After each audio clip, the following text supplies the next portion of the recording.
Hello दोस्तों, आप सभी का स्वागत है आपके अपने YouTube channel crack general knowledge exam में। दोस्तों, आप लोग कैसे हैं? आई होप कि आप सब बहुत अच्छे होंगे, शानदार होंगे। दोस्तों, आज हम लोग वर्क यानी कार्य टॉपिक के बारे में अध्ययन करेंगे, जो आपको आने वाले एग्जाम बिहार दरोगा, बिहार एसएससी एंड रेलवे के अदर कॉम्पिटिटिव एग्जाम में आपकी सहायता करेगी। तो चलिए आज का टॉपिक शुरू करते हैं। आज का टॉपिक है वर्क यानी कार्य।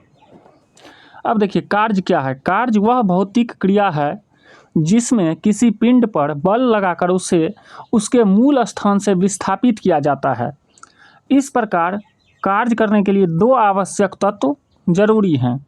पहला होता है पिंड पर आरोपित बाह्य बल यानी external force applied on the object, और पिंड का विस्थापन यानी डिस्प्लेसमेंट ऑफ द ऑब्जेक्ट।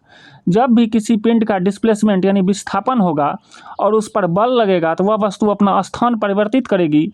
इसी को हम लोग क्या कहते हैं? कार्य कहते हैं। कार्य की गणना यानी कैलकुलेशन ऑफ वर्क के बारे में देखते हैं।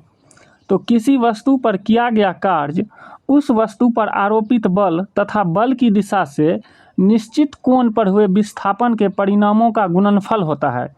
यानी कि हम कह सकते हैं कि कार्य बराबर आपको होता है बल गुना विस्थापन। कार्य बराबर फार्मूला क्या होता है? बल गुना विस्थापन, यानी W बराबर एफ डी कॉस थीटा या F into D into cos theta. W यहाँ पर किया गया कार्य है जिसको जूल में व्यक्त करते हैं। F जो है वस्तु पर लगाया गया बल है। D जो है डिस्प्लेसमेंट यानी विस्थापन है। थीटा जो है बल और विस्थापन के बीच के कोण है। दोस्तों, यहाँ पर देखिए, ये आदमी जो है आपको इसे इस वस्तु ऑब्जेक्ट को खींच रहा है, इस पर बल लगा रहा है 50 न्यूटन का, और यह इसके दिशा में क्या हो रही है? डिस्प्लेसमेंट हुआ है। और इन दोनों के बीच जो कोण बना है वह कितना का बना है? 30 डिग्री का बना है। इसलिए हम कहते हैं कि W बराबर एफ डी कॉस थीटा। दोस्तों, अगर यहाँ थीटा का मान 90 डिग्री हो जाता है तो किया गया कार्य क्या हो जाता है? शून्य हो जाता है। अब देखिए, हम लोग कार्य की गणना यानी कैलकुलेशन ऑफ वर्क कैसे करते हैं। कार्य का SI मात्रक क्या होता है? जूल होता है, जिसे J से प्रदर्शित किया जाता है। कार्य का एक अन्य मात्रक भी होता है जिसे न्यूटन मीटर कहते हैं। यदि किसी वस्तु पर 1 न्यूटन बल लगाने पर बल की दिशा में वस्तु का विस्थापन 1 मीटर हो तो किया गया कार्य कितना हो जाएगा? आपको 1 जूल हो जाएगा। और अगर पूछेगा आपको एग्जाम में, बहुत बार पूछता है, जो CGS प्रणाली में कार्य का मात्रक क्या होता है? तो अर्ग होता है। CGS प्रणाली में कार्य का मात्रक क्या होता है? अर्ग होता है। दोस्तों, यहाँ पर ध्यान दीजिएगा, 1 जूल बराबर होता है 10 पे पावर 7 अर्ग। लेकिन अगर 1 अर्ग पूछ दिया तो 1 अर्ग बराबर होता है 10 पे पावर माइनस 7 जूल। ये बहुत इंपॉर्टेंट फार्मूला है। 1 जूल बराबर 10 पे पावर 7 अर्ग, और 1 अर्ग बराबर हो जाता है आपको 10 पे पावर माइनस 7 जूल। अब आइए आगे हम लोग कार्य की प्रकृति यानी नेचर ऑफ वर्क डन के बारे में अध्ययन करते हैं। जब किसी पिंड पर बल लगाया जाता है तो उस बल द्वारा किया गया कार्य धनात्मक, ऋणात्मक अथवा शून्य हो सकता है। धनात्मक कार्य में आपको डिस्प्लेसमेंट और फोर्स यानी बल और विस्थापन एक ही दिशा में लगता है। ऋणात्मक कार्य में आपको डिस्प्लेसमेंट जो है अलग दिशा में और फोर्स अलग दिशा में लगता है, तो उसको हम लोग क्या कहते हैं? ऋणात्मक कार्य कहते हैं। और शून्य कार्य हो जाता है वही जो हम आपको बताए हैं, यदि थीटा बराबर ऊपर 90 डिग्री हो गया तो डिस्प्लेसमेंट भी आपको 0 हो जाता है। डी बराबर क्या हो जाता है? 0। उसे ही हम लोग क्या कहते हैं? ऋणात्मक कार्य या शून्य, उसे ही हम लोग शून्य कार्य कहते हैं। तो दोस्तों, धनात्मक कार्य में बल और विस्थापन दोनों एक ही दिशा में होता है। ऋणात्मक कार्य में विस्थापन और बल की दिशा विपरीत होती है। अगर थीटा बराबर 90 डिग्री हो जाता है तो क्या हो जाता है? आपको डिस्प्लेसमेंट शून्य हो जाता है, यानी कार्य क्या होता है? शून्य हो जाता है। अब हम लोग कार्य की प्रकृति में नेचर ऑफ वर्क डन में धनात्मक कार्य के बारे में अध्ययन करेंगे। देखिए, धनात्मक कार्य उस समय होता है जब वस्तु में लगने वाला बल और वस्तु का विस्थापन दोनों एक ही दिशा में हो, यानी फोर्स और डिस्प्लेसमेंट दोनों एक ही दिशा में हो, तो उसे हम लोग क्या कहते हैं? धनात्मक कार्य कहते हैं। यानी कि यहाँ पर देखिए, यदि किसी पिंड पर आरोपित बल की दिशा तथा पिंड के विस्थापन की दिशा के मध्य न्यून कोण 0 डिग्री से अधिक परंतु 90 डिग्री से कम हो तो किया गया कार्य धनात्मक कार्य कहलाता है। क्या? न्यून कोण 0 डिग्री से अधिक और 90 डिग्री से कम होता है तो वह कार्य क्या कहलाता है? धनात्मक कार्य कहलाता है। यहाँ पर देखिए कोण जो बना है 0 डिग्री से अधिक है और 90 डिग्री से क्या है? यह कम है। तो इसको हम लोग क्या कहेंगे? ये जो कार्य हो रहा है ये धनात्मक कार्य। इसका ट्रॉली भी एक ही दिशा में जा रहा है और आदमी इसे एक दिशा में ही खींच रहा है, तो इस पर किया गया कार्य आपको धनात्मक कार्य कहलाता है। अब आप लोग कार्य की प्रकृति यानी धनात्मक कार्य के उदाहरण देखिए। जब बैलों की जोड़ी किसी हल को खींचती है तो बल एवं विस्थापन दोनों एक ही दिशा में हो रहे हैं, अर्थात कार्य यहाँ पर क्या होगा? धनात्मक। यहाँ पर देखिए बल और विस्थापन दोनों एक ही दिशा में हो रहे हैं, फोर्स और डिस्प्लेसमेंट। तो यह कार्य जो हो रहा है किसान के द्वारा, यह कौन सा कार्य हो रहा है? यह धनात्मक कार्य हो रहा है। यह धनात्मक कार्य के उदाहरण हैं। अब देखिए कार्य की प्रकृति के अंतर्गत कार्य का अधिकतम मान कब होता है? यदि किसी पिंड पर आरोपित बल तथा उसके विस्थापन की दिशाओं के मध्य 0 डिग्री का कोण हो तो किया गया कार्य का मान क्या हो जाता है? अधिकतम हो जाता है। यहाँ पर देखिए यह जो आदमी है यह कार को क्या कर रहा है? धक्का दे रहा है। तो W बराबर एफ डी कॉस थीटा हम लोग जानते हैं। तो यहाँ पर क्या हो रहा है? 0 डिग्री का कोण अगर W बराबर एफ डी कॉस थीटा तो थीटा का मान अगर 1 हो जाएगा तो यहाँ पर क्या गया कार्य क्या हो जाएगा? कार्य का मान अधिकतम हो जाएगा, क्योंकि हम लोग जानते हैं कि कॉस 0 डिग्री का वैल्यू कितना होता है? 1 होता है। तो ये कॉस 0 डिग्री का वैल्यू 1 होगा तो क्या गया कार्य का मान क्या हो जाएगा? अधिकतम हो जाएगा। अब देखिए दोस्तों ऋणात्मक कार्य कब होता है? ऋणात्मक कार्य उस समय होता है जब वस्तु में लगने वाला बल और वस्तु का विस्थापन एक दूसरे के विपरीत हो। यानी कि देखिए यहाँ पर बल इधर इसका लग रहा है, बल इसका किधर लग रहा है? इधर लग रहा है। और विस्थापन किधर हो रहा है? कार का इधर हो रहा है। यह दोनों एक दूसरे के क्या है? विपरीत हैं। यानी फोर्स आपको इधर लग रहा है और डिस्प्लेसमेंट आपको इधर हो रहा है। तो ये क्या हो गया? एक दूसरे के विपरीत काम कर रहे हैं। यहाँ पर कहने का मतलब ये हुआ कि यदि किसी पिंड पर आरोपित बल तथा पिंड के विस्थापन की दिशा के मध्य का कोण 90 डिग्री से अधिक परंतु 180 डिग्री से कम हो। 90 डिग्री से क्या है? देखिए ये अधिक है, 90 डिग्री से अधिक है और 180 डिग्री से क्या है? कम है। तो किया गया कार्य का मान क्या कहलाता है? आपको ऋणात्मक कार्य कहलाता है। देखिए ऋणात्मक कार्य के अंतर्गत जब किसी गेंद को ऊपर की ओर उछाला जाता है या फेंका जाता है तो उस गेंद पर पृथ्वी का गुरुत्वाकर्षण बल नीचे की ओर लगता है, जबकि गेंद का विस्थापन गति के ऊपर की ओर होता है। इस प्रकार गुरुत्वाकर्षण बल के संदर्भ में ऋणात्मक कार्य हो रहा है। देखिए क्यों? क्योंकि गुरुत्वाकर्षण बल कहाँ लगता है? आपको पृथ्वी पे लगता है नीचे, और गेंद को ऊपर की ओर अगर हम उछालेंगे तो थीटा बराबर 180 होगा, यानी कार्य क्या हो जाएगा? ऋणात्मक होगा। अगर गेंद की गति के दिशा में हम गुरुत्वाकर्षण बल की दिशा में गिराएंगे तो ये क्या हो जाएगा? यहाँ पर तो गुरुत्वाकर्षण क्या होता है? आपको नीचे की ओर लगता है। तो जब गेंद को ऊपर की ओर उछालते हैं तो कार्य क्या हो जाएगा? ऋणात्मक हो जाता है।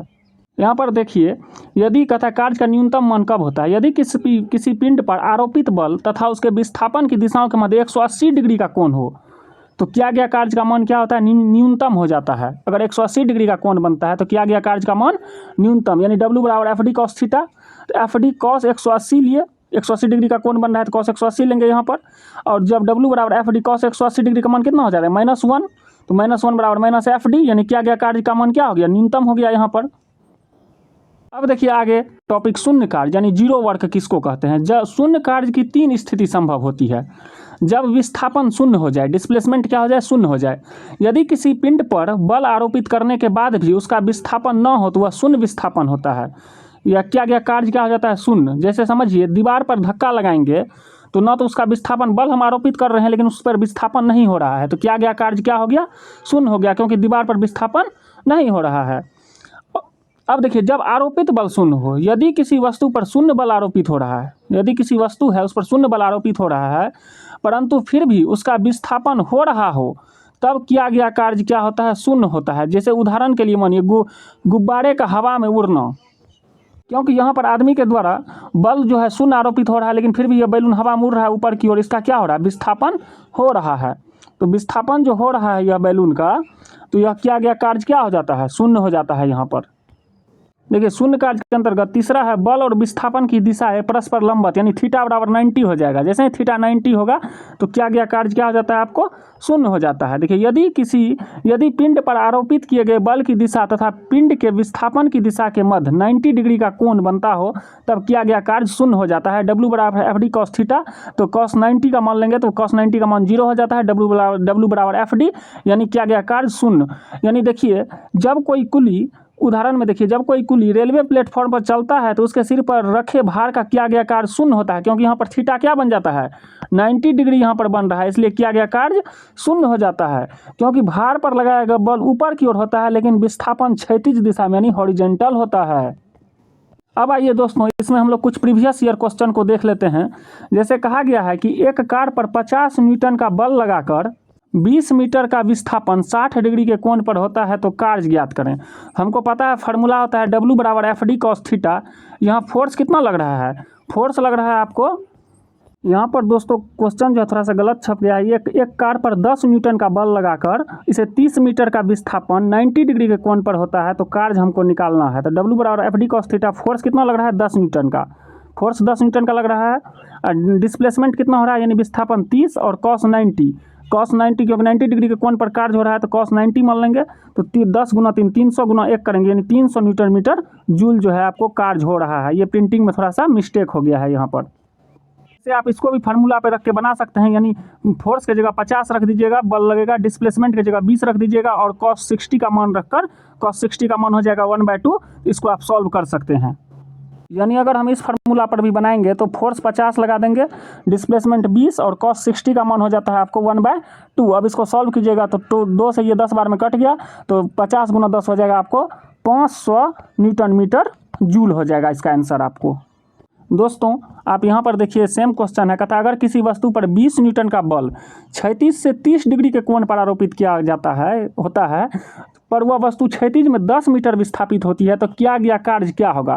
तो डब्ल्यू बराबर एफ डी कॉस थीटा हो गया। फोर्स कितना लग रहा है आपको 20 न्यूटन, तो 20 न्यूटन लिख दिए। कितना डिग्री का क्षैतिज विस्थापित कितना होती है 10, तो 10 लिख दिए डिस्प्लेसमेंट और कॉस 30 लिख दिए, थीटा की जगह कॉस 30 लिख दिए। तो 20 गुना 10 200 हो गया। कॉस 30 का मान होता है तो √3/2 और इसको रख के इसको मल्टीप्लाई करके सॉल्व कीजिएगा तो 100√3 इसका आंसर आ जाएगा। यह वीडियो आपको कैसा लग रहा है दोस्तों आप हमें कमेंट्स में ज़रूर बताइएगा। अगर वीडियो पसंद आएगा तो हमारे चैनल को लाइक एंड सब्सक्राइब जरूर कीजिएगा जिससे हमें मोटिवेशन मिले। अब देखिए आगे का जो नॉमेरिकल है वह है ऊंचाई या सीढ़ी पर किया गया कार्य, यानी डब्ल्यू बराबर हम लोग क्या लेते हैं mgh। तो डब्ल्यू बराबर mgh के फार्मूला से हम बनाएंगे इसको। कहता है 100 kg पानी को किसी पाइप के माध्यम से 20 मीटर ऊपर उठाने के लिए कितना कार्य करना पड़ेगा। तो डब्ल्यू बराबर mgh, मास कितना है इसका 100 है, लिख दिए। उसके बाद देखिए 20 मीटर ऊपर उठाने के लिए कितना कार्य करना पड़ेगा, 20 मीटर ऊपर तो 20 लिख दिए।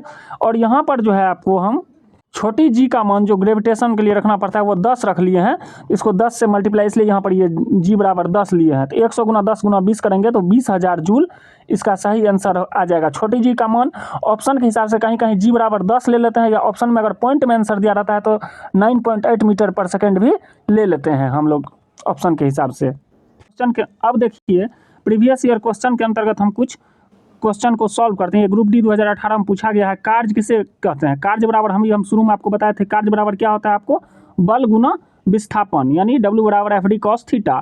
कार्य बराबर बल गुना विस्थापन। कार्य का मात्रक क्या होता है जूल है, वाट है, न्यूटन मीटर है, तो ए और बी दोनों हो जाएगा। जूल कहीं कहीं कार्य का मात्रक क्या होता है जूल और न्यूटन मीटर दोनों लिया जाता है। अब देखिए आगे दोस्तों है जब बल विस्थापन की दिशा में लगता है तो किया गया कार्य क्या हो जाता है, तो किया गया कार्य धनात्मक हो जाता है, यानी फोर्स और डिस्प्लेसमेंट दोनों एक ही दिशा में लगता है तो किया गया कार्य क्या होता है आपको धनात्मक कार्य होता है जब फोर्स और डिस्प्लेसमेंट एक ही दिशा में लगता है। अगला क्वेश्चन है आपको यदि बल और विस्थापन के बीच का कोण डैश हो तो किया गया कार्य ऋणात्मक होता है। 180 डिग्री हो जाता है बल और विस्थापन के बीच का कोण, तो किया गया कार्य क्या होता है दोस्तों ऋणात्मक हो जाता है। चलिए आगे और कुछ ऑब्जेक्टिव को देख लेते हैं जो पूछा गया है पिछले साल। कहता है जूल और अर्ग के बीच में बताइए क्या संबंध होता है। 1 जूल बराबर कितना होता है, अभी हम बताए थे आपको 1 जूल बराबर होता है 10⁻7 अर्ग। यदि विस्थापन 0 है तो किया गया कार्य क्या होगा शून्य हो जाएगा, क्योंकि विस्थापन 0 हो गया। डब्ल्यू बराबर एफ एस हो जाएगा, डब्ल्यू बराबर एफ एस तो किया गया कार्य शून्य हो जाएगा। आगे देखिए, कहता है यदि किया गया कार्य अधिकतम होता है तब बल की दिशा और विस्थापन की दिशा के बीच कितना डिग्री का कोण बनता है, अगर किया गया कार्य अधिकतम हो जाता है तो ये कोण जो आपको बनता है ये बनता है 0 डिग्री का। जब किया गया कार्य अधिकतम होता है बल की दिशा और विस्थापन की दिशा के बीच कोण बनता है तो 0 डिग्री का बनता है। अगला क्वेश्चन है, कार्य का मान न्यूनतम होता है जब बल की दिशा और विस्थापन की दिशा के बीच का कोण कितना हो जाता है, 180 डिग्री हो जाता है। तब क्या होता है, किया गया कार्य का मान न्यूनतम होता है। दोस्तों यह वीडियो आपको कैसा लगा हमें कमेंट्स में ज़रूर बताइएगा। अगर वीडियो पसंद आए तो हमारे चैनल को लाइक एंड सब्सक्राइब जरूर कीजिएगा। जय हिंद।